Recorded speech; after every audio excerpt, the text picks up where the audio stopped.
Okay, we're gonna get started. I usually try to start at 6, but I gave a few minutes. I know we don't have the huge turnout that we usually have, but that's because we pre-announced that we were gonna record it, so note to self, don't do that again. So I want to welcome all of you for coming to Sophomore Parent Night, and I just want to announce really quickly who the counselors are, and then I'm going to turn it over to Dr. Goodsell. So quickly, I'm Mrs. Irving. I am the counselor for Ms. Hunkhausen, Ms. Phillips, and Mr. Rayberger. And then there's Ms. Keene, Mrs. Keene. She is for Ms. Bernards, Mr. Payne, and Mr. Unruh. Mr. Scotty, who is for Mrs. Etter, Mr. Larson, and Mr. Salazar, and then Mrs. Wilson, who is for Ms. Fisher, Mr. McCarthy, and Mrs. Nuno. Okay? So that's all of our counseling team. There's 4 of us. Now you have people to go with the lovely pictures that you see. Yes? For Mr. Pham? Yeah. That's me. Okay. Why is he not up there? Oh. Well, I'm for Mr. Pham. Okay? So I'm going to turn it over to Dr. Goodsell, and she is going to do our prayer for us. Thank you, Cameron and team, and thank you for everyone who's watching tonight, for wherever you are, and thank you for all the parents who made the effort to be in the room with us. This is such an important evening, and for those of you who are experienced parents, you've been through this before. And for those of us who are new to this, it's just so important to have a strong start to this very important college prep roadmap, and we're in good hands with our counselors. I'm going to start, like we do all good things at Bellarmine, with a prayer together. Nothing is more practical than finding God. This is a Jesuit prayer by Pedro Arrupe. Nothing is more practical than finding God, than falling in love in a quite absolute final way. What you are in love with, what seizes your imagination, will affect everything. It will decide what will get you out of bed in the morning, what you do with your evenings, how you spend your weekends, what you read, whom you know, what breaks your heart, and what amazes you with joy and gratitude. Fall in love, stay in love, and it will decide everything. In the Ignatian worldview, which is what your students show up to every day, is the Ignatian worldview. Love is something we talk about. Love is very concrete. Arrupe says that it is practical. Ignatius said that love ought to be expressed in deeds rather than in words. But always, love is about a mutual sharing. And that sharing is between parents at home, your beautiful students, who we have the privilege of serving every day, and those employees here at school. That love is our bridge and our relationship with you as we carry our sophomores through the beginning of this process and through this process and everything that they'll do after they leave the Hill. So thank you again for being here tonight. Tonight's about college, career, and life readiness. And it's about all 3 of those, because what we plant in our students today is what will bloom as they move forward and think ahead about what do they want for themselves? How do they ready themselves while they're here? What opportunities do they take? What do they not do so that they can focus their energy on their goals and what they want for themselves and what God wants for them? So tonight's about preparing the way with a roadmap. That's what our counseling department will offer us. And we remind our students all the time. Every student was reminded at the beginning of the school year by Mrs. Davis and myself that we've got you, that we've got you, we will walk with you, and that we're in partnership with your families. As we look ahead at this year, anytime that we have an opportunity to be in front of our parents and knowing that this is a partnership, we just want to remind you of a couple really important dates. One that's in your packet is we've been working really hard on family engagement and the opportunity to volunteer here at Bellarmine, maybe in a space that you feel passionate about or that you would love to do. And so there's a QR code and there's a link on our website. It should be in your packet. It's a new volunteer hub that we're very excited about, where parents can plug in. We share our needs with you. We have 3 leading parent groups: Philomathea, PASA, and the boosters. And we'll be able to share our needs with you, and then we can reciprocate that. Parents have been asking for an organized way to volunteer for some time, so we're very excited to be able to have this. And we'll continue to build this out and perfect it as we go, but wanted to let you know about it. Really important night to highlight is March 11th, Parent Education Night. We've been working with Dr. Pope from Stanford. She specializes in well-balanced students. So we're looking institutionally at what we can do to promote health and wellness among our students, what we need to do institutionally. But we wanted to offer this to you as parents. She holds a lot of expertise. She's really dynamic, and we're excited to offer this to you. And it's actually been rescheduled. I think we had this in the fall, and she was ill, so we're rescheduling it to March 11th. So we hope you can join us and make it in community. And lastly, we have our largest fundraiser and community event coming up, and we encourage all of our parents to attend on March 23rd. It's really fun. The theme this year is community, building community, and we need everyone there. We need everyone there to do what we do best as a community. So I'm going to have Amy come forward, Amy Connor from our advancement office, and we're going to do a fun drawing. Amy, I'm going to hand over the mic to you.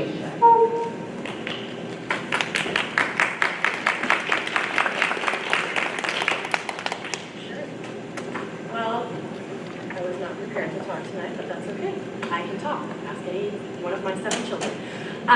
So I want to encourage you all to come to the gala. It's on the 23rd of March. We have some really fun prizes, and what we do with the proceeds from the gala all goes towards our tuition assistance program. And I don't know if you know, there are 42% of our students are receiving financial assistance from us to attend Bellarmine. So this is really something that's dear to my heart, to make this available for all children, no matter what their financial situation is. So we encourage you to come, have a good time, and we are going to draw for 2 free tickets to the gala right now. So hopefully y'all got your tickets. Yeah. Oops, I dropped them on the floor. Okay. I don't want to miss that person just in case. All right. 321-9439.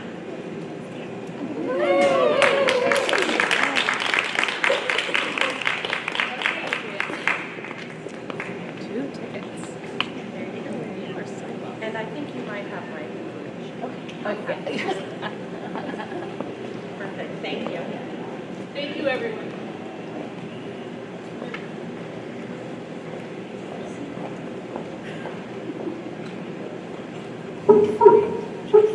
Okay. I love when we give away stuff. It's fun. It's an incentive for you guys to come. So tell all the people that stayed home and watched on video, you could have won something if you came to the parent night. Okay, so the agenda for tonight, I'm just going to go over this briefly. What we're going to go over, we already kind of went over. I'm going to go over our mission and vision for what the counseling department does with your students. We're going to talk about college admissions 101, kind of give you a brief overview of what's going on with college admissions. We're going to talk about what matters to colleges and what should matter to you. I know some of you may have had older children that went to school a few years ago. It is a constantly changing landscape, so we want to make sure that you're getting like the latest and greatest. An overview of the college process, searching for colleges, and we're going to talk about School Links, which is our new platform that we've been using this year with our students instead of Naviance. We're going to talk about testing information, extracurriculars and summer opportunities, athletic and military information, and the college visits and why they're so important for your student. So our mission as college counselors. Yes, we are here to support students and their parents, but we really want to provide the support for students. Parents, we really want you to be the cheering section for your student. We really are wanting your student to take the agency in this process. So you are there to be a supporter for them, but really we want your student to be transitioning from being the teenager to being the adult, and we want to help them with the planning process and taking the driver's seat in this. So you're the parent that has the wheel, like in driver's training, where you can grab it and you can hit the brake if you want to, but really you're just there for the ride to make sure that they don't do anything too dangerous. And we are along for the ride as well. But your child is driving the process. Your child that's almost an adult. which is hard to admit sometimes, I know. We really want to consider your family needs, but we don't want you to be stressed out. But we want you guys to be not so much the manager, but the consultant. So if you have thoughts and feelings about things, we want to hear that. We want to help you. But you shouldn't be driving the process too much. So when we have your student fill out forms and things like that, they should be filling out the forms, not you. We want them to take responsibility for it. And the reason for this is because they're going to go to college. We're college preparatory. We want them to know how to do things so that when they're in college, they know how to do things, right? They are able to take charge for themselves.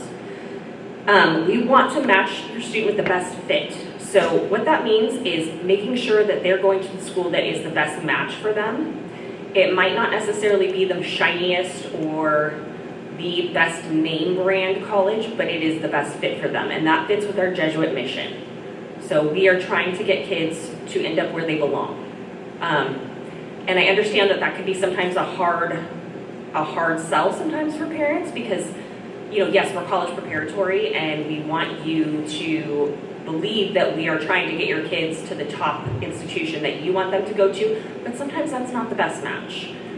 It can be a lot of pressure for students here at Bellarmine, and we really want them to end up where they should go. So sometimes that's about values, sometimes that's about what their desire is for the best career choice for them, and there are so many wonderful colleges out there. Miss Keene, Katie, and I just got back from touring colleges on the East Coast. We saw 8 colleges last week. It's every time I go on college tours, I'm always shocked at just how wonderful some schools are that are just these hidden gems that we never hear about, and that are willing to do so much to help develop your student as a person. And so we really want to help bring those schools to light for your student. So they may be a school that you've never even heard of before, but we're like, hey, I know this place that is wonderful for your kid. And it might be a school that you never thought even knew existed. So trust us in the process. And we really make it a huge goal of ours to offer information and assistance in a timely manner. If you find that that's not happening, please come talk to us. We are here to help you. So reach out to us if that's an issue. So I kind of touched on this a little bit before, but this is kind of the Bellarmine experience, what we are hoping to touch on for your student. Above all, and I think this is mentioned all over the place at Bellarmine, but if you haven't seen it, we want your child to become a person for others. That is the huge mission of Bellarmine. I can say that as a Bellarmine grad. I graduated in 1997 from Bellarmine. It was the thing that really got to me as a person, being a person for others, here to help other people, which is why I became a counselor. It wasn't even on my radar, honestly, when I graduated from Bellarmine, but of course, those Jesuits, we say this all the time, they get to us, and it gets in the back of your mind, and you realize, hey, helping other people is really the key to a happy life, right? And so that's what we want your student to achieve. To become a leader, and these are all key things that I think Hillary will probably touch on that are important to colleges. Spiritual development, we want them to be responsible and take responsibility. Of course, the physical development and wellness is very, very important, and being able to be ethical and reflect on ethical behavior. Empathy is so huge, being able to empathize with other people. These are all things that we're trying to develop them as in our counseling department. It's not just about go to college, go to college, go to college, because we are a comprehensive college counseling department. So we are working on your child's mental health and wellness as well as those college pieces. Of course, college preparation is key. But you also know our school is very huge on environmental consciousness, right? We have our greenhouse, we have our Kateri garden. You see around you all of this about composting and taking care of our school and our school environment. We have beehives, we sell honey, for heaven's sakes, that our bees create. So all of these things, and of course the academic intellectual environment and growth as well. So it's really the whole package that we're trying to develop with your student, and that carries over into our office as well. So we're not just driving kids to go to Yale or Princeton. We're trying to get these students to be whole people. It's the cura personalis, the care of the whole person, which is a very Jesuit core value. So with that said, now I'm going to turn it over to Hillary from PLU, and she is going to tell you all about the secrets of college admissions.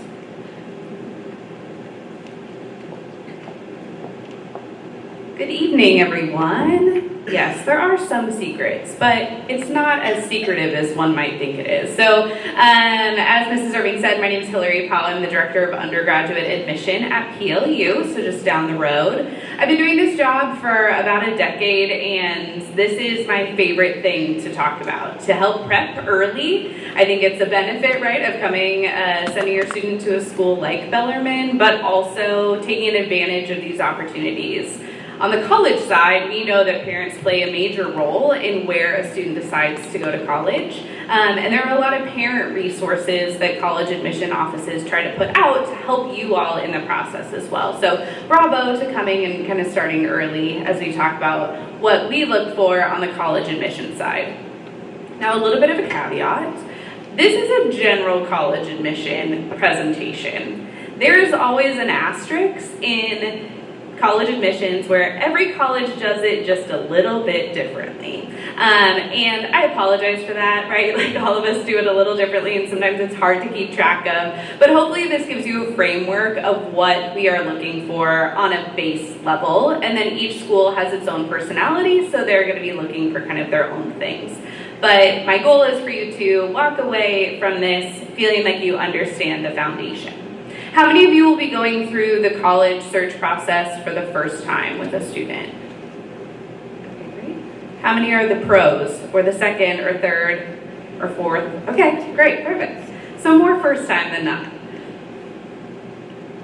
So the first thing we want to talk about is kind of the time to explore colleges, and that starts now, amazingly. And where and what colleges should your student like to attend, some things to kind of think about in this process. So answering the questions of this does take time. Having that ability to really make sure that you're starting the process early so that by the time you get to senior year, you're not suddenly wondering, oh no, this is here. I have to apply to colleges now. How am I going to do this, right? So again, one of the benefits of having students at Bellarmine is that you're kind of forced to do that, right? So these are some things that mapping out the questions that matter the most can really help in this process.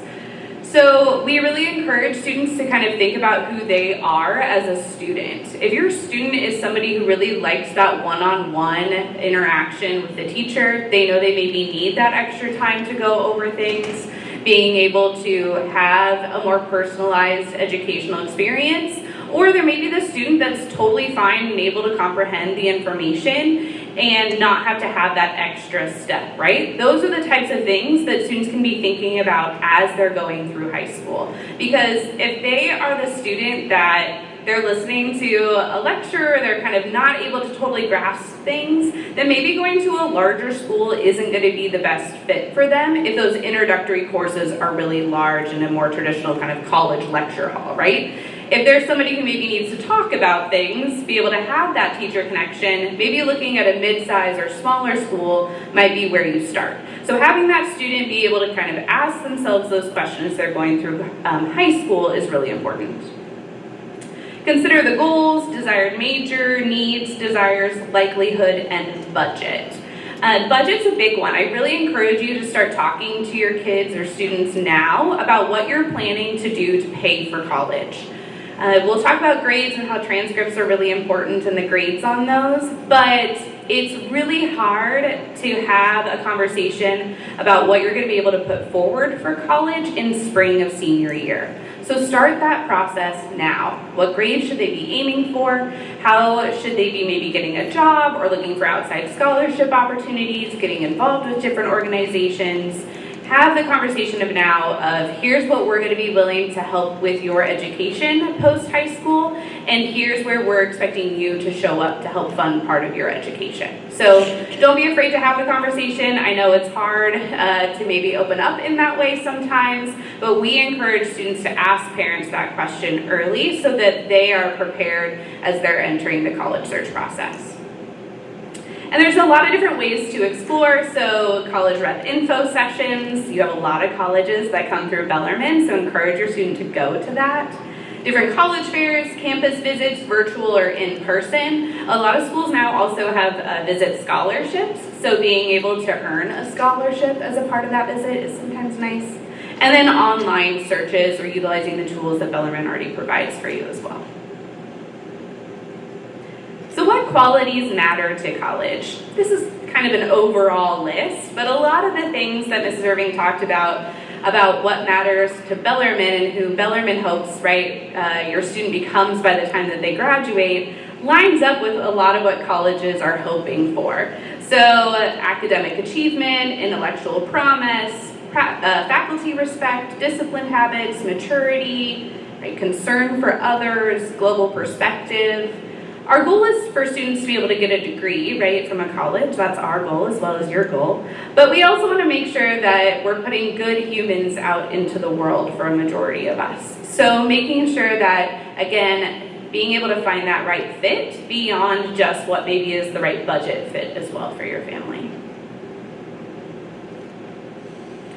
So engaging with college reps should start early, and there's also a lot of questions sometimes. A lot of our first questions on the college side are, what do you want to study? What are you thinking about majoring in? Which we recognize can be a kind of a daunting question, to a 15, 16, 17, 18-year-old even, as they are preparing for this process. It is absolutely okay for your student to say, I'm kind of still searching. But my guess is they probably have a subject that's not their favorite, or what they don't want to do, Or there's maybe some subjects that they like in the classroom that are maybe going to help guide them in that search. I rarely find a student who really does not like one subject suddenly majors in it in college, Those skill sets generally line up with something that they're interested in. So being able to say, I really like these classes that I've taken in high school, or I'm really kind of interested in this general field, can sometimes help a student figure out where to apply to college or what a college offers as well. Have one or two questions prepared to ask any college rep, and maybe do some research about specific questions. This could be as easy as, I have this allergy, and does your cafeteria accommodate me, It can be really specific to you and your student, more than just maybe what you can Google. So if you're wondering, does this school have my major? Maybe Google that before you go to the college fair, and maybe then ask at the college fair, what's the experiential learning experience for a student in this major, So sometimes thinking about, you're going to see a major list on every college table at a college fair, so you can kind of quickly look. But what the college rep, especially at a college fair, is able to do is to take it that one step further about talking about that student experience. So being able to kind of see the list, but maybe Google some questions beforehand as well. And then college reps who visit your area are usually the reader for your school's applications. So making a good impression, provide name and information if you're interested. For example, I am here today talking to Bellarmine students because I'm also the admission counselor for Bellarmine. So I'm reading every Bellarmine application. That's pretty common for a lot of colleges, to have somebody assigned to your school or region so that they get to know what a Bellarmine student looks like as we're reviewing applications. Not sure what to ask. There's a lot of great articles about some questions that you can ask college reps or colleges. And at Bellarmine, especially looking at 3 to 5 schools of interest. One school that maybe your student already knows, a school from the state where you currently live is something we think about a lot. So we encourage you to look at a school in Washington and out of state. A school located in a state that might be interested in living someday. Having kind of that broken down can really help as well. So now my favorite part is the college application process. And it spells out a treat, Because it's a treat for us to read. It's a treat for your students to do, whether they think it is or not. But these are kind of the main components of a college application, no matter where a student is applying. So we have the transcript, a recommendation, an essay, the application, and test scores. And I would say the recommendation, the essay, and the test scores could probably have like a maybe in parentheses next to them, because it really depends on the school. So we'll break each of these down as well so you can get a little bit more information. So T is for transcript. There's a little bit of everything. Some students will self-report their GPA and their grades. Some students will send official transcripts the school requires. Some schools allow unofficial transcripts, right? Again, each school is a little bit different. But one of the things that we're consistently looking at is grade trend and rigor of coursework. So we see sometimes students that had maybe a really rough freshman year that transitioned to high school, maybe didn't go as well as they were hoping. But then sophomore and junior year, we can see, right, that steady increase. That's what we would call an upward grade trend. We then have the students who came in and have kind of remained consistent throughout high school. So they have kind of gotten the same grades each year, and they've just kind of been level. And then we have students that maybe started off really high in high school, and maybe sophomore year didn't go as well, junior year didn't go as well, right, as the rigor got a little bit harder. That's what we would consider a downward grade trend. There is a section, and we'll talk about it in the application for additional information. If your student has a downward grade trend, I encourage them to talk about it on their application. We're going to see it, so it's nothing that your student can kind of hide behind. So being open and honest, especially about grades, is really, really important. We're going to see their favorite subjects. We're going to see their least favorite subjects, and we're going to be able to point that out pretty quickly. So being able to be as honest as your student is willing to be, especially in relation to grades, can only be a benefit to your student. We do look at senior course selection and work. So this is something that we encourage your student to continue to take some rigorous courses in senior year. When a student is applying to college, you're only really seeing the cumulative GPA of freshman, sophomore, and junior year. We're not seeing their senior year grades unless college is requiring a mid-year report, which there's a lot that do, or maybe we're waiting to make a decision until after that first semester of senior year to see how they're doing. So having that cumulative GPA, then seeing what they're taking in their senior year can be really important as well. So I always tell them, don't just try to save for electives, but also a reminder that they're starting college potentially like a month and a half, 2 months after graduating high school. And if they've taken maybe what they consider an easy senior year for them, then that's going to be a really tough transition to jump into a full term course load at the college that they're attending. So it's a continuation, right, of their time. Weighted or unweighted GPA. A lot of schools will use a weighted GPA. They'll weight that GPA on their own most of the time so that there's kind of a more level playing field. That's what we do at PLU. So weighted GPA generally comes from any honors or AP courses, something that is giving them kind of an umph to their GPA. So a lot of schools will take into consideration the rigor of coursework that a student has done to make sure we're giving them that benefit of taking a harder class. It's not necessarily super impressive if a student has taken, every AP course but hasn't done well in them, right? But maybe a couple AP courses in the subjects that they're willing to push themselves in is sometimes better. So also don't feel like you have to take every single AP course that is offered here at Bellarmine if you know that your student maybe isn't really the best or their strengths aren't in subject A, B, or C. And then, like we said, what will your student submit? Self-reported, unofficial, or official transcripts. Again, it depends on each school. Mrs. Irving, is your computer going to die? Okay. We'll see. Okay. At least I can talk about all of these things without a real presentation. R is for recommendation. So how many, if any, are required? There's a lot of schools that are going recommendation optional. PLU, for example, is one of those. And then there are some schools that are going to require multiple recommendations. So make sure that you're seeing how many are going to be required for that student. Does the college ask for a specific type of recommendation? So they maybe want one from a counselor, one from an academic teacher, maybe one from a coach or a pastor or a priest or somebody, depending on the type of school that they're going to. So sometimes an Excel sheet can be your best friend in this situation to make sure that you're keeping track of what each college needs and that your student is asking the appropriate people. If there are no guidelines and it just says a recommendation, we recommend a core academic teacher. So somebody who can talk about your student in the classroom, who they are within that kind of time that they have, and how your student learns. Those are the things that we're really looking for. Help your student consider who to ask, right? Maybe there's a teacher that they really clicked with that maybe you saw helped them a lot. That can be somebody to go for. Maybe the college counselors generally are always a part, especially on the Common App. They're asked to give some feedback of some sort.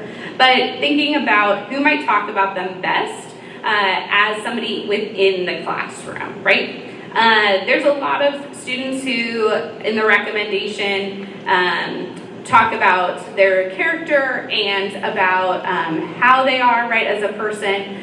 I would say part of the recommendation should be about that, but a majority should be about how are they learning, how do they show up as a student. Because if they're asking for a recommendation, my hope is that they think your student is great. And so there are some things that kind of are assumed as a part of that. And then give them time to write a letter. I would maybe ask earlier rather than later, and for sure not the day before the deadline. So making sure that you're asking early is really important to make sure your student's getting the recommendation letter that they deserve. And then thank the recommender. I think oftentimes we ask and then a thank you note actually goes really far. And then have the student follow up with the person who has written them a letter of recommendation to let them know if they got into the schools, right? So make sure that they're a part of kind of that cheerleading team as well.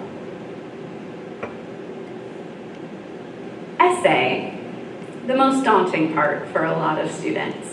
And I say that because this is really the only part of the application where they have full control and full voice as a part of this, right? Their transcript, based off of the things that they've done in high school, not a whole lot they can control at this point. Their letter of recommendation, written by somebody else. Test scores, if the school is requiring them, is based off of that test. So the essay is really that part that they get to control, and that can be really daunting. So when people kind of ask me, well, what's your one tip? I recommend they think about it as a creative writing process versus a research paper on themselves. So think of a story and tell us that story. It should be something that isn't within the rest of their application. So the essay should not be a repeat of what they've put into their resume of activities section, which we'll talk about. So make sure it's something new or it's elaborating on maybe one of the activities that they've done throughout high school. Students should highlight a characteristic about themselves that they really want us as the college to know.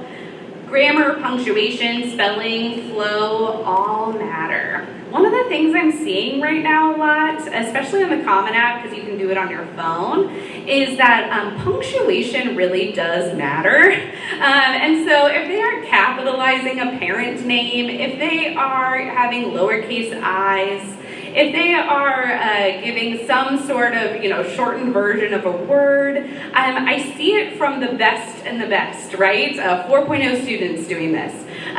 So make sure that your student is using proper punctuation and grammar from the beginning of their application to the end of their application. It's always really funny to me when I see a full application of terrible grammar and then suddenly they have this perfect essay, right? Should be taking the same amount of time. Because we do look at that as a part of how are they prepared for this process, right? Read it out loud. Oftentimes with essays, maybe they're hopefully taking the time to write it, but when you're reading something over and over again, our brains sometimes, can ignore the mistakes. So having somebody read it out loud is really important, or reading it out loud to themselves can maybe make them see where things aren't flowing in the way that they would hope them to be. And then, like I said, don't repeat things that are already in the application somewhere else. This should be a shorter, creative writing process about themselves, and telling that story can really help. And then College Essay Guy is just a great website if you need to see some examples.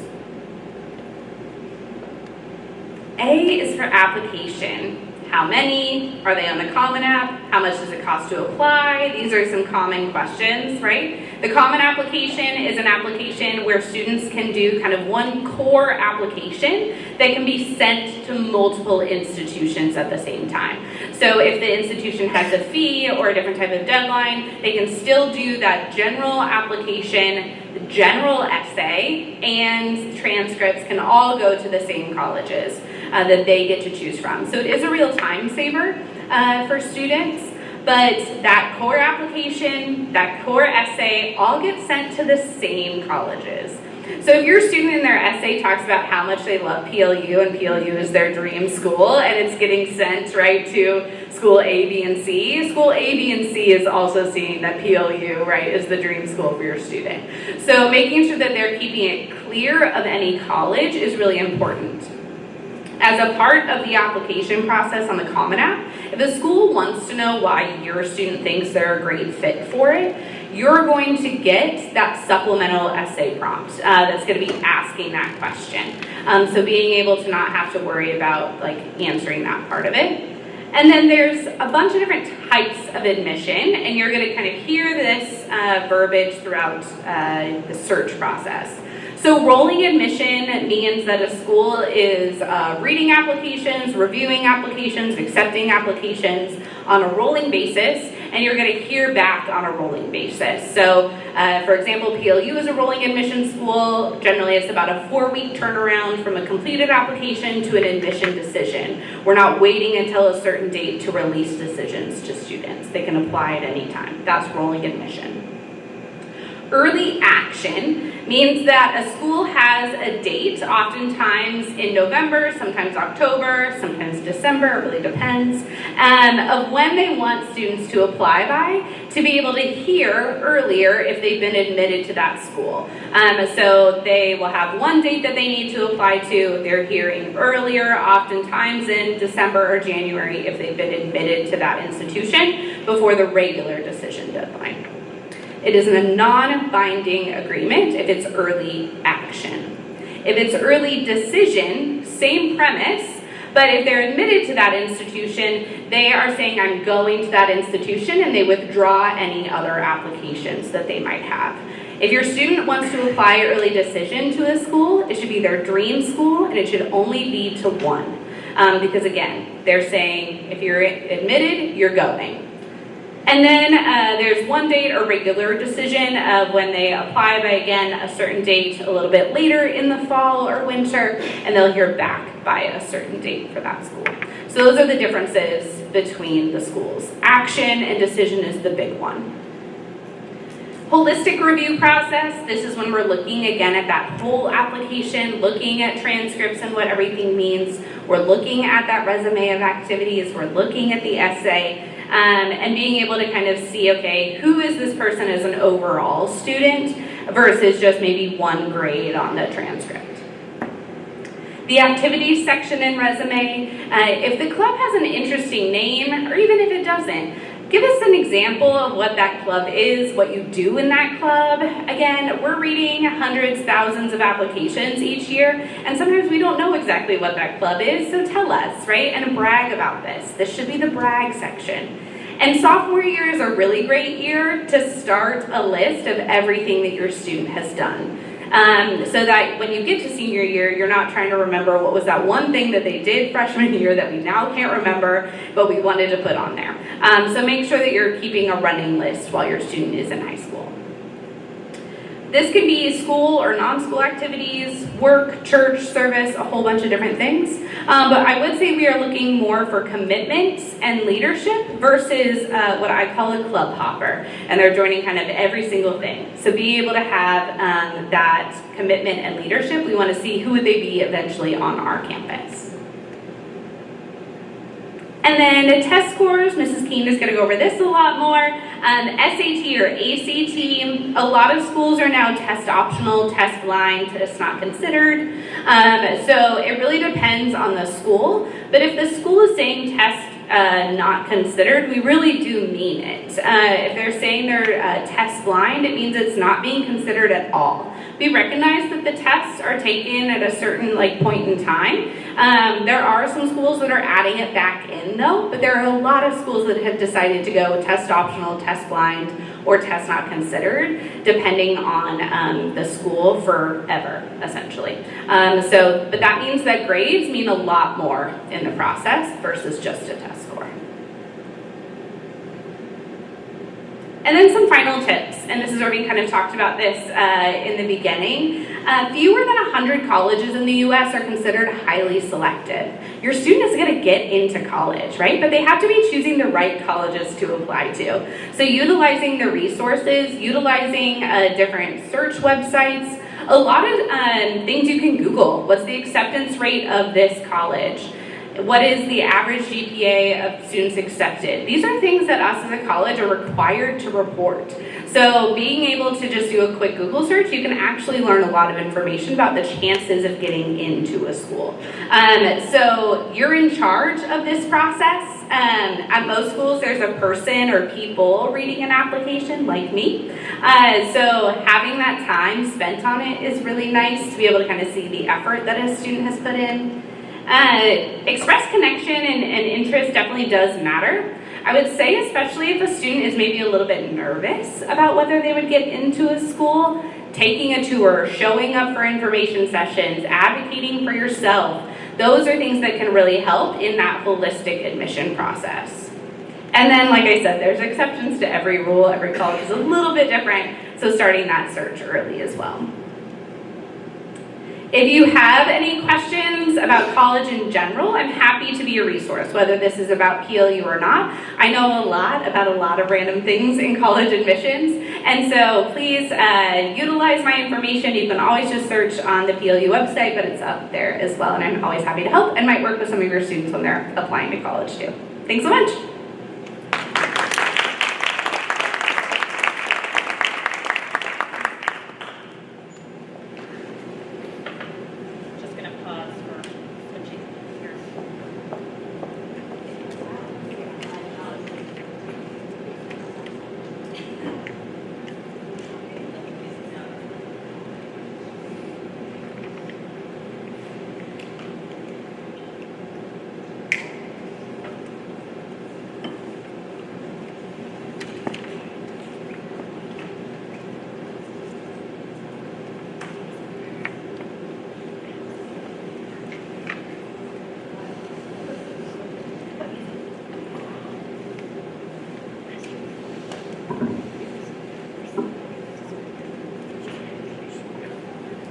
And we're back. All right, no worries.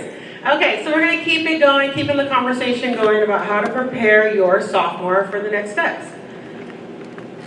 And you just heard a great overview of what to expect for them to applying to colleges. And so we're going to take you through the overview process of how we support them in that effort. There we go. So with sophomore year, like Dr. Goodsell mentioned, you guys have brought your seed here, and we are hoping to develop that seed and watch them blossom until they go into their next phase. So go with me on this analogy. We're going to keep it going, okay? But you guys have been working with this seed, protecting the seed, developing the seed, cultivating this seed, and now it's starting to sprout. And you brought it to Bellarmine because you know the soil here is good. You with me? Okay. So, like that? Okay. So you have now planted it here. And we use freshman year to get your student rooted, right? Getting them just acclimated to Bellarmine, what it means to be a high school student, what it means to be in this rigorous environment, what it means to be going to a Jesuit high school, all right? Now they're into their sophomore year, and things are starting to become a little bit more real, right? And rightly so. We are preparing them for that next level.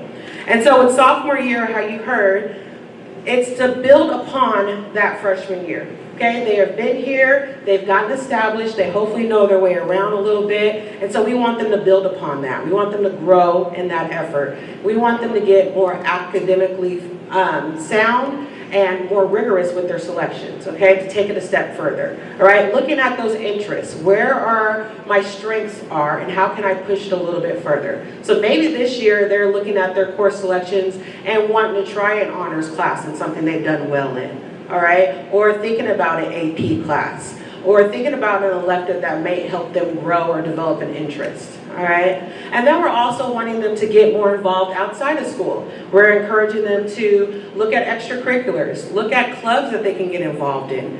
How are they ultimately helping build their interests while also developing that resume for college?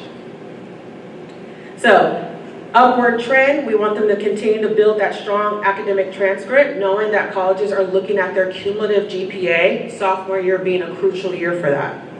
We want them to continue to build their rigor. We know that rigor is important, and it also shows that you're prepared for college and are ready to take on the task and expectations of what a college environment will require. So are they looking at healthy balances? We're not wanting them to just try to take on every challenging class they can, like Hillary stated. You want to be strategic in that, okay? Where their strengths are and where can they take that extra rigor and handle that, while also doing the life things. We want them to still be a kid and enjoy the process. And then getting involved. There are tons of clubs, extracurriculars, athletic teams, things that students, if they are not connected with yet, this is the time to get connected with those things. We know colleges want to see that your students are looking to be involved in service and leadership, and that they have other things going on outside of academics. Okay, so having them try to take a pulse and look around their world and see where they can get more engaged. And then career and major exploration. I'll talk about schoolings here in a minute, but that's where we are encouraging our students to start thinking outside of just what I'm doing now and thinking about what's next. What can they see themselves doing when they grow up, all right? What do they want to do for a living? And like it was mentioned, not everyone has a great idea of what that looks like right now, but they should start doing the consideration, start thinking about it.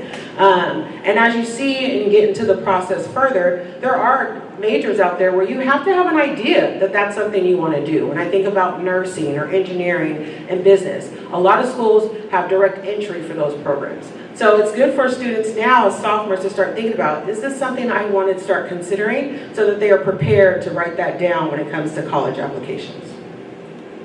And then having their meeting with us. So we are looking to meet with all our sophomores after spring break.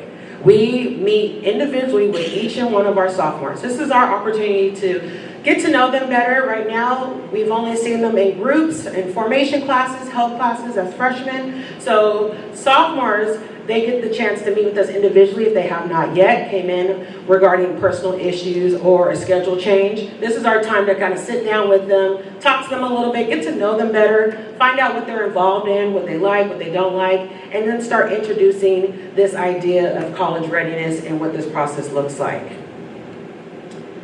And those meetings will happen before school, after school, and during lunches. So we try not to interrupt their school day. And students will reach out to us individually to schedule those. And so it's a good time to have that conversation with your student to kind of prepare them. What questions should they come in asking to speak with us about, or ideas that they might want our support in understanding further, or even research, okay, and how we can direct them with that. All right, and then we'll move into junior year. So our seed has been planted, it's rooted, we're starting to see some growth developing, right? Junior year is a big year because, like we mentioned, this is the last year academically that colleges will see what your student is producing in terms of grades, okay? So they will see their senior schedule, but this is their last glimpse of seeing how your student is producing, where they are doing well, and where have they been putting their efforts in academically. And so we really want students to focus, be locked in, and then continuing just to stretch themselves, grow academically so that they can ultimately show that on college applications. And then as well as continuing to engage, we know that colleges want to see your student involved. It's not necessarily about the number of things that they are engaged in and involved in. It's not about quantity, it's about quality. Okay, so if your student has been playing a sport or been in music or participated in church since they were a little one, or got really involved in middle school or now in high school, that demonstrates a level of responsibility, commitment, and engagement. Those are the things colleges want to see. So it's not about trying to do all these different things to show, look how busy I am, but really focusing on the things that your student enjoys and is passionate about, and then maximizing those opportunities. And then pursuing colleges. Like was mentioned, there are tons of opportunities to visit colleges, go to college fairs, educate yourself by looking at resources online in terms of college tours. Over junior year and senior year, your student will have the opportunity to attend college visits that happen on campus. We have over 100 reps like Hillary who come to campus and present their school. And so students are able to take advantage of that, ask questions, and learn more about these schools in depth. It's a great opportunity for students to come and then get to know, like Hillary mentioned, the reader who's ultimately going to be reading their college applications. And then testing. This is when we really start to push students to take the SAT or the ACT. They have opportunities as a sophomore right now to take the PSAT that's offered in school, and then they'll have another opportunity junior year. But in junior year spring is when we are encouraging them to go out and start doing some test prep and then take that test again, the SAT or the ACT, in preparation to see if they are great test takers, if this is an area they want to work on and build through some more additional test prep, or if they are just going to be thinking they want to focus on some test optional schools. This is a great way for them to start to evaluate that and realize their strengths in this area.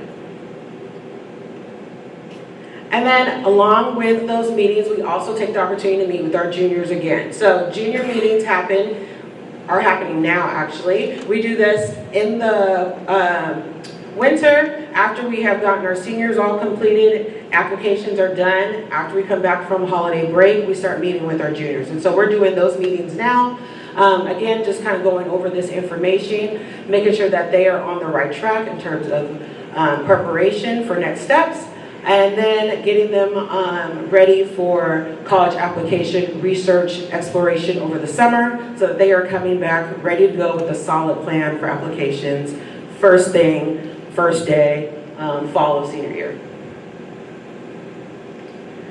And then during the junior meeting, we're also introducing the Common App, as well as helping them support them with their essay. If you have a student who is kind of struggling with that story, it's a big ask. We say, tell us about yourself in under 1,000 words, letting us know how great you are, but also selling us on all your qualities, but in a creative way that no one ever done it before. Like, it's a hard thing to do. And so if they need support in that, we are happy to help. Senior comp classes really do work with your students as well in helping them prepare for that essay too. It's usually a writing assignment for them. So they are starting with some kind of format of a draft that we can help further develop. And there's also workshops over the summer too that we offer, where essay writing workshops that the ACEs provide. So there is support for that for your students to help them get that essay where they feel confident in it, and that is telling their true story in a nice way that leaves the reader with knowing them a little bit better. And then wrapping up senior year, we support them in finishing their applications and their essay. They have test prep again in the fall. We are offering the SAT here in the spring for our juniors. So that's an opportunity for them to have it only just for Bellarmine students. But most students are going to utilize signing up for the test through College Board or ACT.org.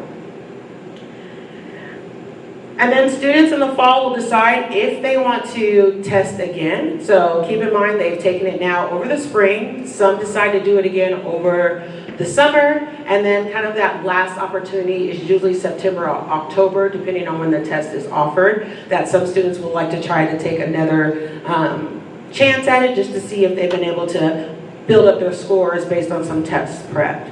That usually is, in our opinion, the last time. There's tests still offered, but based on our application schedule, we like to have our students applying to schools and completed with the process by the end of December. So they're coming in September, meeting with us for those senior meetings. Most students are starting to apply to schools for that early action deadline, anywhere between October 15th and November 1st. And then they are working on applications all the way up until we get ready to go on Christmas break, okay? To kind of meet all those early action and meet those regular deadlines. We have our students apply earlier to those. Okay, so we're not waiting for those late regular decision deadlines in January and February. Our students are applying early regardless. Okay, and if you have questions about that or why we do that, happy to talk more about that, but that's just our process. All right, and then we help our students senior year finalize their college list. So during that senior meeting, we're reviewing the list that they have established. We're looking at it with our professional opinion to make sure they have a good range of some reach schools, safety schools, and some maybe schools, and then also that one good in-state school just in case. We sign off on it. As long as they feel confident about it, we might offer some recommendations, but then we leave with signing off on that application plan, and then your students are good to go to start applying to schools, with the understanding that we are going to be sending transcripts, letters of rec, and any additional supporting documents by their earliest deadline. And so that's why we ask all our seniors to meet with us 1 month before their earliest deadline, so we have time to collect all that information. We know where they're applying and where their information needs to be by their deadlines. Okay? And then your student is submitting applications. All right, that whole fall of senior year is them working on applications as well as managing their senior schedule. So it's a busy time. That's why we like them to do a lot of this research and work up front over the summer, and we prepare that, drill that into their heads so that they're not overwhelmed when they come back senior year, that this is a manageable process if they follow our advice and take these steps as we have ministered it to them. And then May 1st is decision day for seniors, and so they will declare where they are applying, and they will start notifying schools, and we'll start sending them out on their way, okay? So that's a little bit of the process, but again, like Mrs. Irving stated, we are here to support them in that process. They are the drivers, we are here to guide them. And so we're open and available for questions, to answer any questions, but please reach out so that we can help support your student in the best way of these ever-changing landscapes for college admission. And so I won't harp on this too long because I think Hillary did a great job of just talking about fit, but just to reiterate what that looks like for our students. How do you find the right fit for your student? Knowing now what colleges are looking for, knowing a little bit of how we develop your students here in preparation for college admissions. These are some points that you might just want to consider in order to make sure that you are checking out schools that could be ultimately the perfect fit for your student. So, academic programs and majors that align with their interests, likelihood that the student will be accepted, okay? And just a reality that, like was mentioned, there are competitive schools that just have very high standards. They're reaches for a reason. So your student could be presenting the very best package of themselves. They could be really strong academically, but it's just a reach school, right? Our counselors who went to go tour some schools, they got to check out Duke and go on their campus. Awesome university, right? But they have a 4% admittance rate.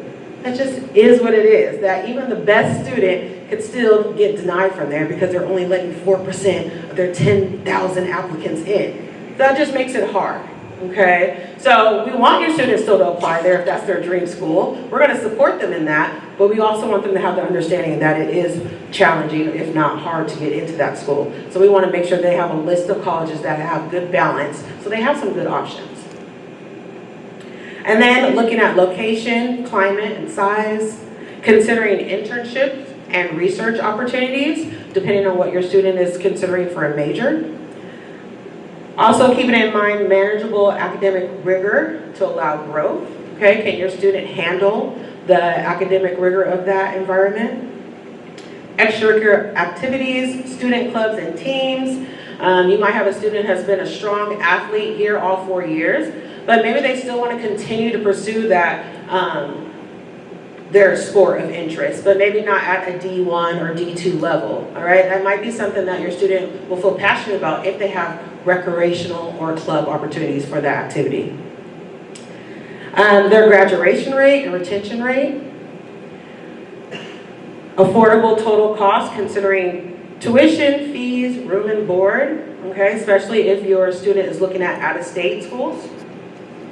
Career placement assistant, is there support to help your student get a job after they are finishing up their degree?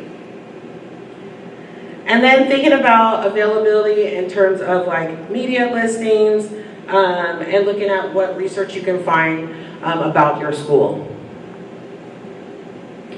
Also, like was mentioned, just be open in this process. There are over 4,000 schools just in the country alone, and so you might not be aware of every particular university or college out there. And so being open to schools that your student might say, hey mom, dad, have you heard of this school? And learning more about that school. And so School Links, I believe Mrs. Irving mentioned, is our new college readiness platform. Everyone has access to this. We've already worked with your students to make sure they have accounts set up. They've already logged on. They have a login using their BPrep email, and you as well have access to these accounts. So you can monitor what your student is doing. You can see if they're getting on and accessing all the resources available on there. So it's our career exploration. There are multiple pathways on there, assessments, different tools that can help your student get ready and just understand more about what careers are out there for them, college opportunities are available, and just educate themselves. Some of your students might be in a place of unknown where they're not sure what they want to study, what they want to major, where their interest lies. This can help kind of filter some of that information out and bring it to their attention. A part of them getting signed on, students created an account and they actually went through a pathways assessment initially. You're free to try that out as well. I do it with our sophomores every time we have them sign up. And every time I get advocate, I don't know why, surprise, surprise. But it also matches you up with celebrities as well. And so I always get Gandhi and Beyonce, and I'm fine with those. So it's fun, it's interactive, and we chose this platform for that reason, that we want students to get engaged, to actually want to get on and log on and play around with the resources that are available on there. And so it's nice because School Links looks and feels kind of like the social media platforms that your students are already on. And it's nice because it's intuitive. So as they get on and do more of those assessments, it's going to start creating ideas for them based on their interests. And so it's going to start letting them know about, hey, have you thought about this school? Or hey, have you thought about this career path? It also has a list of scholarships available, so you can start educating yourself about that, looking at deadlines in terms of national and local scholarships. And there's also tabs on there where students can kind of play like the game of life and go through a mock idea of what it looks like to earn a salary, pay bills, and what you're left with to actually enjoy life. So it's helpful for these students to get those real life activities to start thinking that through. So that is our School Links. Again, all parents have access to sign up for that. And you can do that just by clicking the login logo for Google, and it will connect you to the School Links. If anyone's having an issue with that, please let us know, and we can get you added on. And then right now, like I mentioned, the completed assignments that your sophomore should have done is the Find Your Path assessment. Would you rather assessment, so helping them to kind of discern, would you rather work outside or be inside? Do you like to work with people, or would you rather be more solitary? Kind of helping them think that through. And then, like I mentioned, the Game of Life activity, as well as their profile and their resume. I really like the resume feature which is on here because students can continue to develop it and add to it over the years. As you know, our students are very busy and they engage in a lot of different things. And so being able to kind of add to that resume sophomore year before they forget, and then continue to add to it junior year, so that senior year, it's a nice working resume. We like to tell students too, they can even use it now and print it, and it becomes a working resume that they can submit to employers or for internships. So it's a really great feature. They don't have to do anything but submit the information, and they format it all pretty for you. So it's a nice document that they can submit. This is just a shout out about college tours. So another way, another resource for you to start checking out schools that you might not have been aware of, checking out different programs. It's a nice feature because it's online, so you can do it virtually, and it gives you really good up-to-date information about each school, and also a virtual tour. So you can kind of explore the campus, see what dorms look like, see what student life looks like, and get that more real life perspective versus just kind of reading it on paper, but actually see it in action.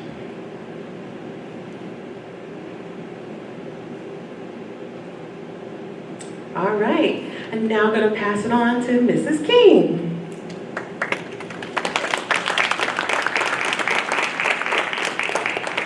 Good evening. You've been hearing a lot of information at this point, and I want to just emphasize that we know it's a lot, and there's a saying I heard recently about you're going to need to mow the grass more than once. So we will hit this information again a few more times for you, so just take it what you can in at this point.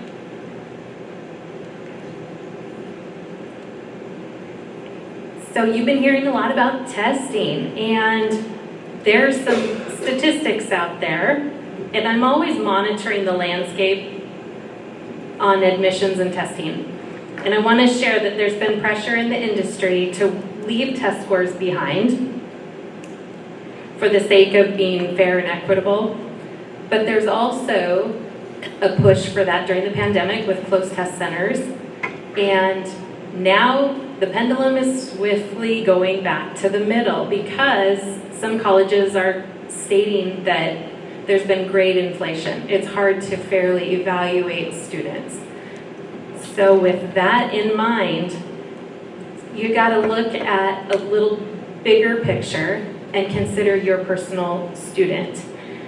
Scores aren't the only indicator of readiness, and schools are indicating through Common App that 48% of students apply with test scores. So that's almost a 50-50 split.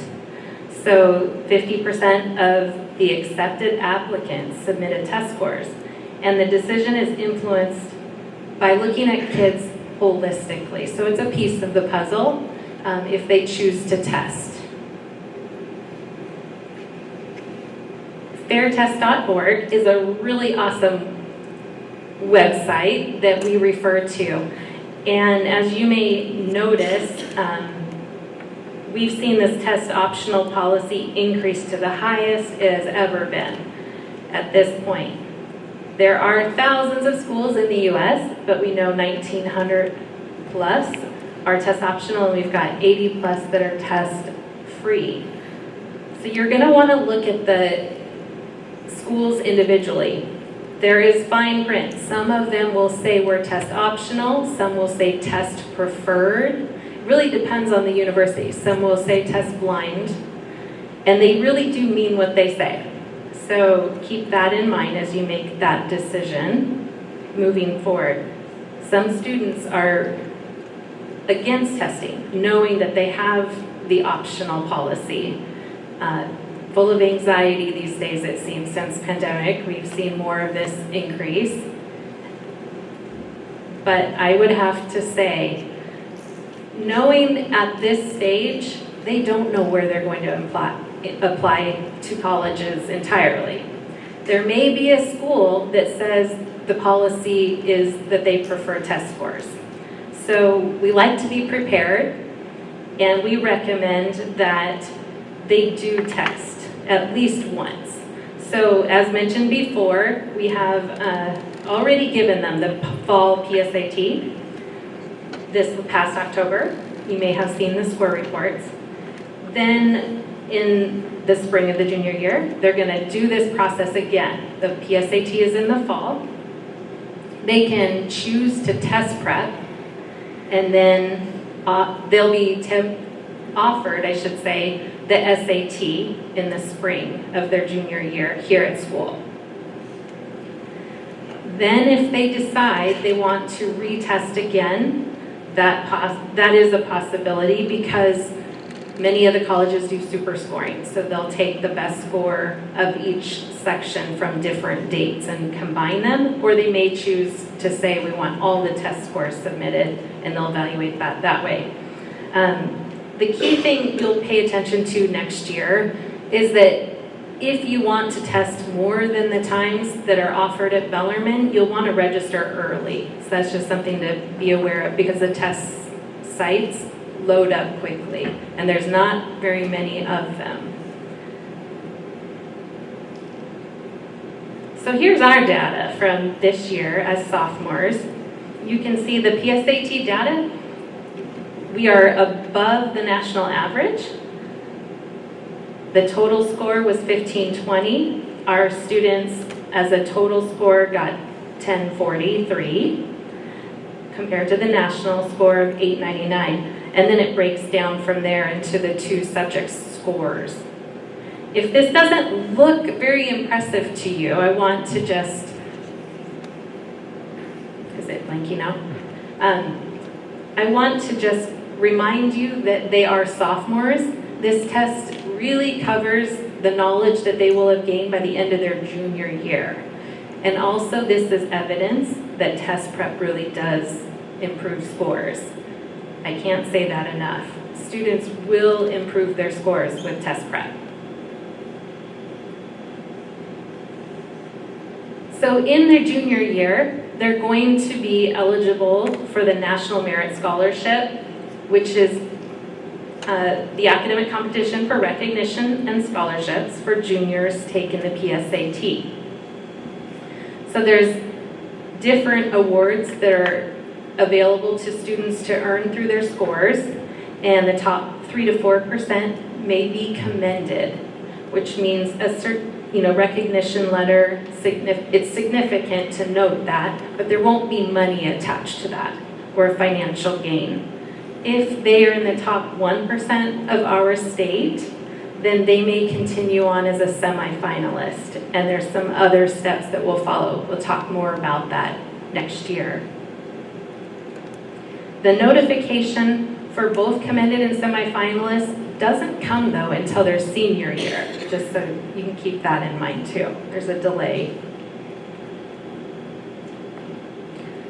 So when you look at the testing process, we encourage you to think strategically, plan ahead, and prep. The scores, as I mentioned, may be super scored, so there may be a motivation for your student to test more than once. And then when you want to determine what is a good score, this is really individualized, and you want to look at the common data set for the colleges that your student is considering applying to. If you or your student Googles this common data set for the school that they're thinking of, it will give you the mean score, and then you know what to shoot for when you look at their PSAT or their SAT that you have in hand. And then again, as Mrs. Wilson, I believe Mrs. Powell also hit, there's application deadlines to make sure that all of the scores are in your hands prior to those deadlines so that you can have them sent to the colleges to complete that process. Okay, so I'm going to invite Mrs. Irving up. She's going to talk about our extracurricular and summer opportunities.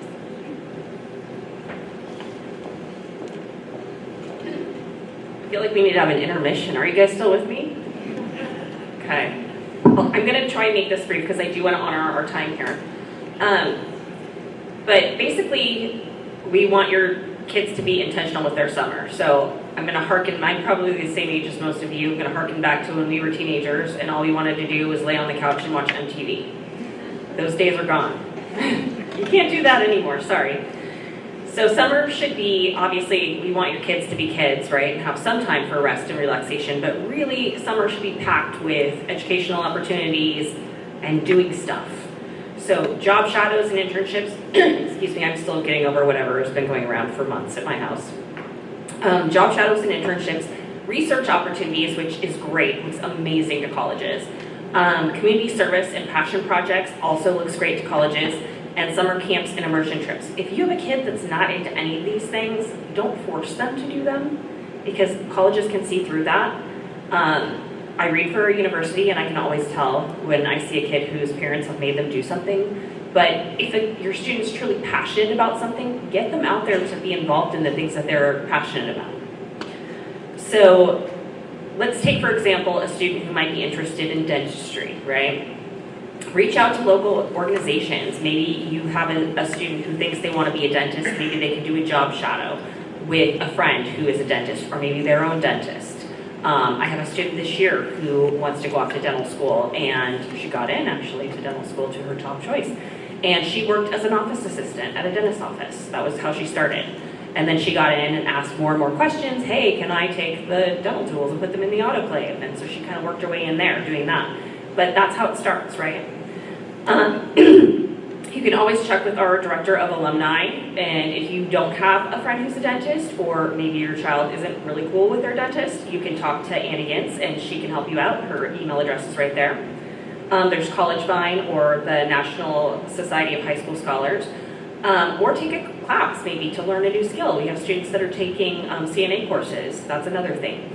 So just finding out what their passion is, or trying it out to see. You know, back in the day, we were candy stripers at the hospital, right? If you were interested in being in a medical profession, that's a great way to find out if you like being in that environment or not. You can still do those sorts of things. So research opportunities. This is another thing. I have a senior this year who did research, and he's actually going to be published in a medical journal. Yeah, that's how competitive. And he's applying to all those high flyer universities. And that's amazing, right? You can do that. If you reach out to professors and ask them, they love to have help. So go, if you do a summer program, and there's lots of universities that do summer programs, stop by the counseling office, have your kid come up there and say, hey, I'm looking at colleges that might have summer research projects or summer research programs, or, you know, I want to study business. Name some that might be doing that.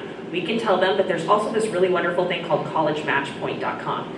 You can put basically any field of interest that you want in there, and you can find research or summer programs that they can align themselves with that they can do for the summer. It's also great for you because then they're gone for a while, and then you actually get to do fun adult things without your kids home. But like I said, you can ask us or look at one of these websites. And all these slides are going to be embedded in our video that we are going to post for you, so if you're not able to write as fast as I'm talking, don't worry about that. We'll have it for you. Community service. Obviously, that's a huge focus here at Bellarmine. We want your kids to do community service. I know they're required to do 30 hours. That's nothing. Have them do more. Some of the kids that I read applications for have done hundreds and hundreds and hundreds of hours, have started their own community service projects. I know when I was a student at Bellarmine, I did 1,000 hours of community service, which seems like not that much back then, but apparently that's a lot now. Get out there and have them do things in the community. Have it be something that they actually want to do community service for. There's lots of opportunities. They can talk to our teachers here. Our teachers are involved in so many wonderful things and so many wonderful organizations. We have teachers on the LARCH board. There's so much stuff for them to do. There's also these websites, dosomething.org, volunteer match, but talk to us, talk to the teachers. We can find something for them to do. All these summer programs, a lot of these, the applications are in the fall and in winter for some of these, like Shirts Across America or the Courts for Kids or the language immersion trips. But these look wonderful on resumes to get out there and see the world and be involved and get to use their language skills that they're honing while they're here at school. But there's lots of other things for social studies. I know there's lots of trips available for them, but that is awesome. And if they want to reach out to Kristen Torgerson, she is our international coordinator. She can help them with some of these things as well.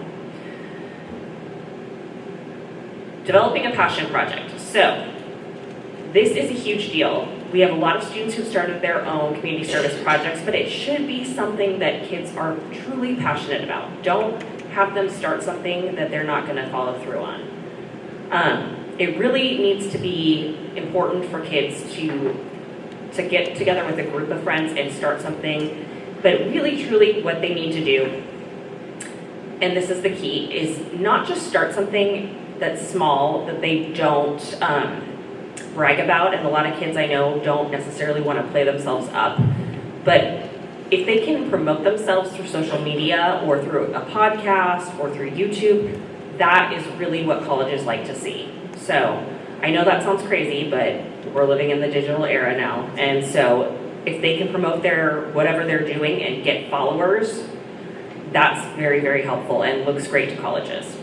Having a LinkedIn account is almost a must now for some kids. So if you can get your child to promote their whatever their project is through LinkedIn, that's awesome. We usually try to get our kids to have a LinkedIn account by the time they graduate from Bellarmine, but it would be awesome if they could start that earlier. Yes, writing a book, you read that right. We've had a couple students that have come through and written books before they've graduated. Those kids almost always get into their top choice schools. Or make a CD. We have a student that graduated a couple of years ago that had her own, she was doing albums on Spotify, and she actually made my Spotify Wrapped list, I'm embarrassed to say. She has a song that was quite the earworm, and it got on my playlist all summer long. She would probably be mortified if she found that out, but it's true. So things like this are really, really great, right? Asking to do research with a professor. I mean, we have 2 universities that are huge and are right in our backyard, so. Now this is the biggie. I'm gonna ask you guys a question, be truthful. How many of you have either heard about hiring a college consultant, have a friend that's hired a college consultant, or have told you that you should hire a college consultant? Raise your hands. Ah, don't be shy, do it again, quick, quick, quick. All right, so I'm gonna tell you right now, it's a big waste of money. It is, it's a big waste of money. Here's why, okay? Unless that person belongs to certain organizations, you need to ask them questions before you hire these people. Like, what's their degree? Like, what did they study in school? Do they belong to NACAC? Do they belong to WASCA? Do they belong to ASCA? These are organizations that if those people don't belong to those organizations, I would never in a million years hire that person. Because as the counselors that we are, we belong to certain organizations that give us certain privileges that independent counselors don't have.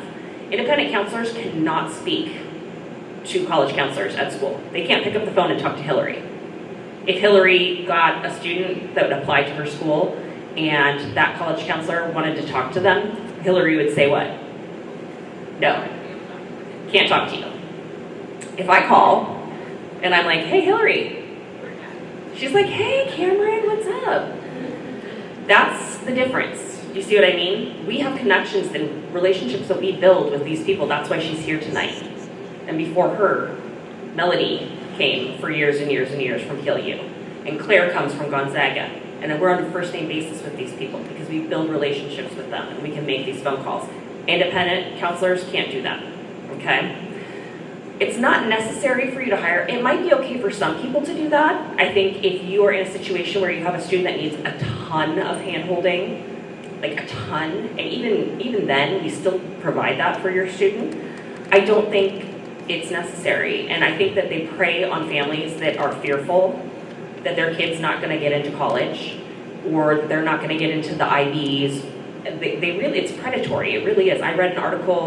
We read an article in the New Yorker about a guy in New York City who charges $150,000 per family and has a huge, big business in New York City. He graduated from Yale, that's his only qualification. He's 28 years old. And he basically crafts, yeah, you heard it, he crafts perfect children to get into Yale, and he basically falsifies their resumes and oh, you like sports? Oh, you want to be a sports broadcaster? Well, let's create a sports broadcasting podcast for you, and basically coaches them on how to do it. And these kids don't even want to do it, and then they graduate from and they drop everything as soon as they're into the school that they want to go to. To me, that's kind of goes against our values as a school. So, so just really, really weigh if you want to do that. I mean, you pay a hefty price to send your kids here in the first place, and it's free. I mean, our services aren't free because you're paying tuition, but you don't need to pay extra for that. And we always say, if we're not doing something for you, call us and tell us. So I don't think you need to do that. But do understand that you shouldn't have to spend extra money to get your child through this process. Like, we're here to help you. That's what we want to do. And of course, there is no golden ticket. There's no magic formula to get your child into Notre Dame or to NYU or to Stanford or to Harvard. And the landscape is constantly changing, and it does matter class by class by class. Every year is a different snapshot. But we do want you guys to understand that those people do not have any special access that we actually have more access than they do. And we're trying to give you guys every advantage that we can. So I don't think it's necessary. So again, these are the questions that you should ask. I don't know if you want to take a picture of this, but before you do, ask the question, you know, what do they charge? Can you talk to other families that they've worked with? What's their training? Like, what special stuff do they have besides a degree from Yale? How many colleges have they visited in the last year? Like I said, we're on tour all the time. All the time. Every year, 2 of us go on a college tour specifically, and then we go to NACAC and we meet with college reps for, it's like 3-4 days. And then we're meeting with hundreds of college reps that come to our school every year, and we're on a first name basis with them. We go on fly-ins to go visit schools. So we're on the run all the time meeting with people from colleges. Okay? So these are the questions that you want to know. All right, with that, can you tell I'm passionate about this? I'm going to turn it over to Mr. Scotty.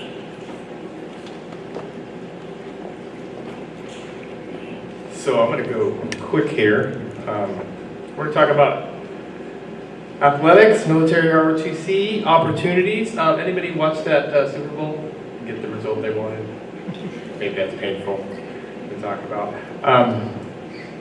I just want to add real quick on that, talking about relationships, because I went to Colorado and visited about 6 or 7 schools, including Air Force Academy.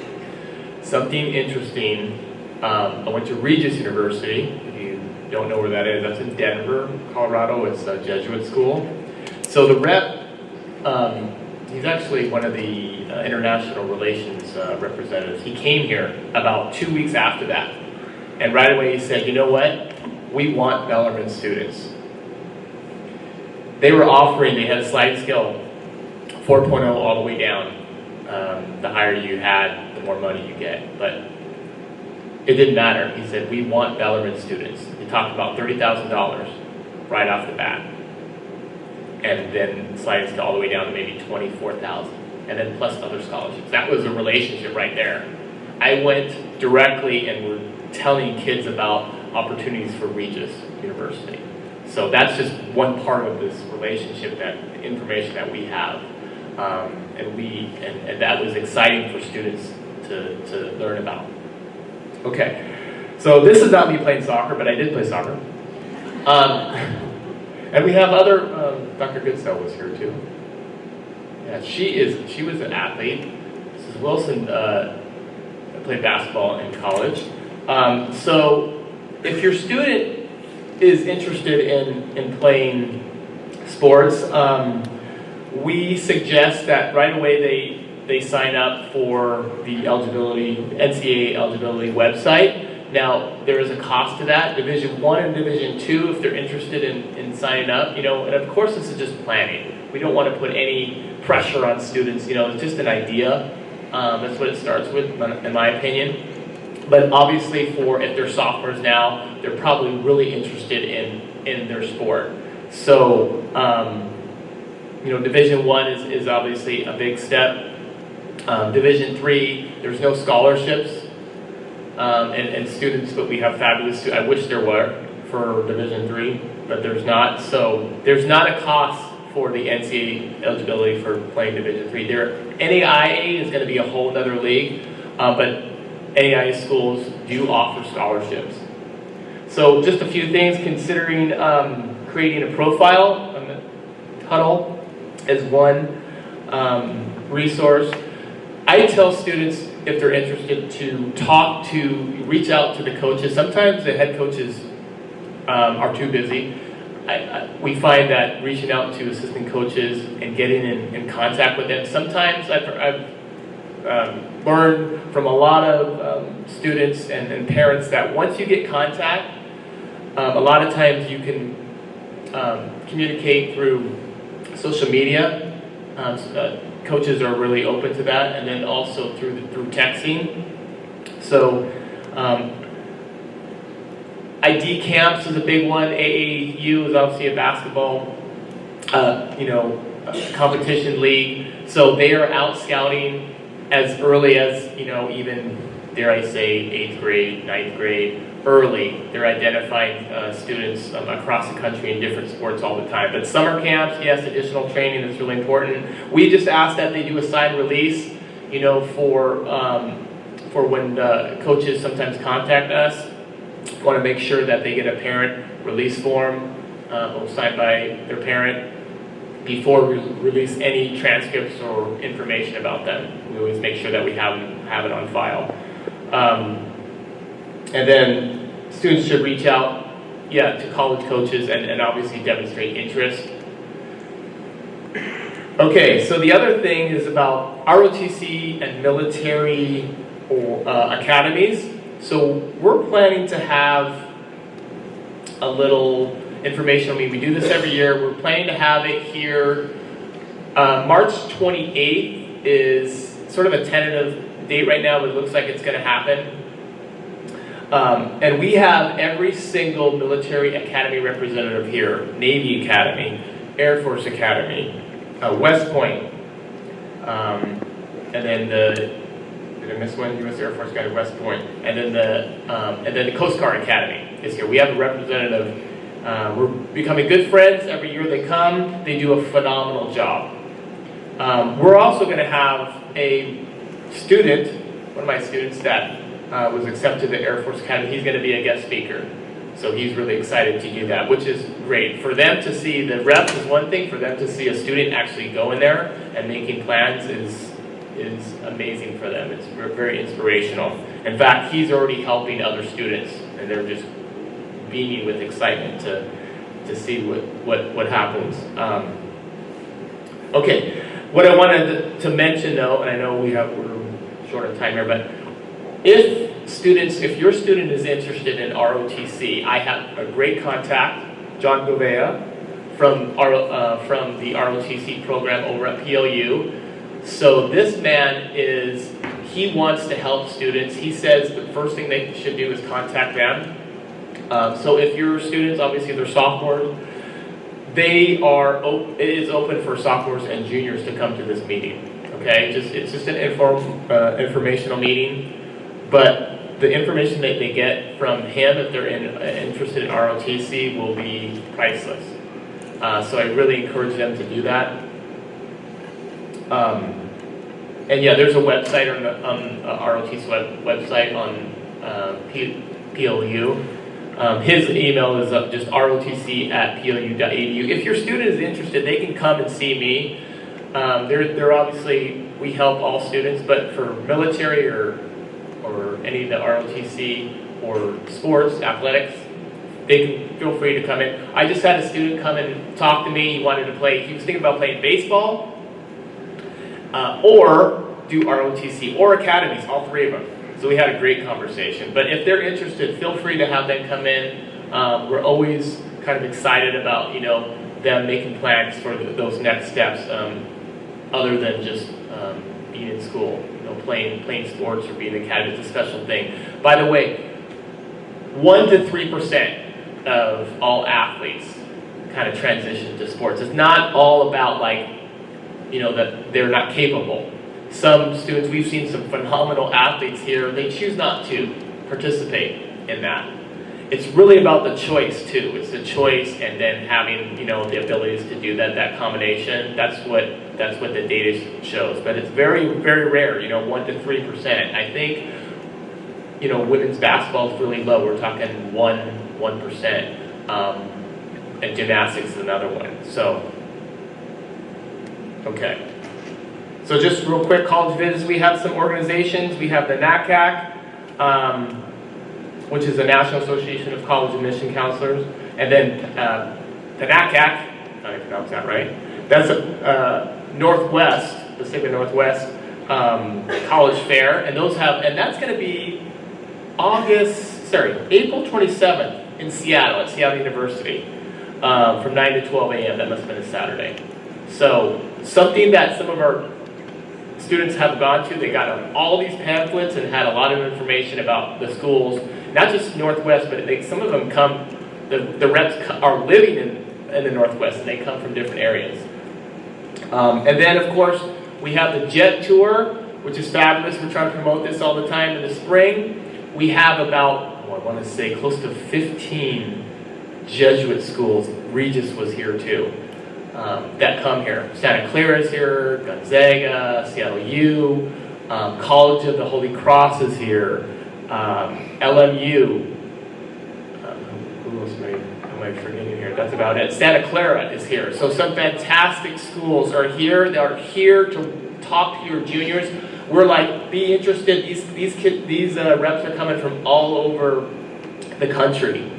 So some fabulous schools. And then, of course, ARROW is the Association for Regional Reps from Oregon and Washington. Again, other reps come here. We meet with them. They're planning to come here in the spring as well. So they'll be sophomores should have access to see them during lunchtime. Another way to connect, and it all starts with that connection. So we really encourage them to talk to the reps, take information, take some of their literature that they have. And then around 100 colleges visit Bellarmine in the fall. So we have, in School Links, there's a way for them to sign up. So they can check in the School Links and sign up there. And the college visit schedules is basically updated throughout the fall. So we encourage them to, if they're interested, sign up for this before the college reps come here.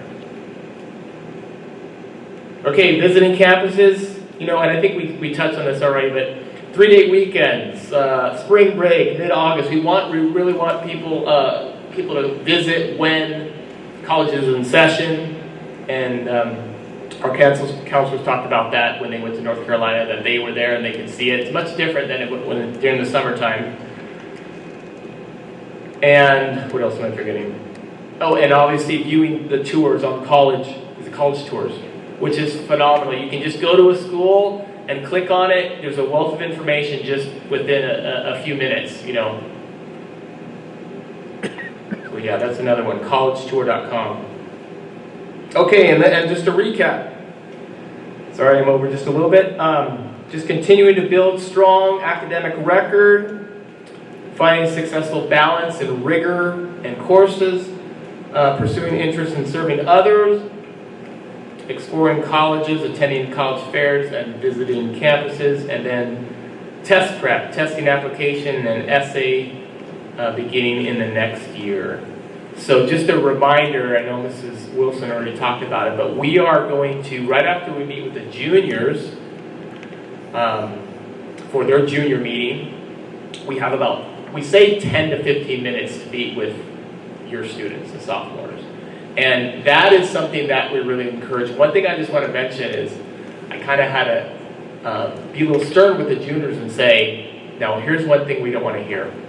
We don't want to hear that you're too busy to meet with us. I made that clear because I think that's what happens a lot of times is it's not that important. It's like, no, this is important. We want to encourage the sophomores to come and meet with us, just even for that short time. This is a window into how we can kind of get to know them. And I feel that it's very valuable. So maybe let your students know that, when it's time, make sure you meet with the counselors.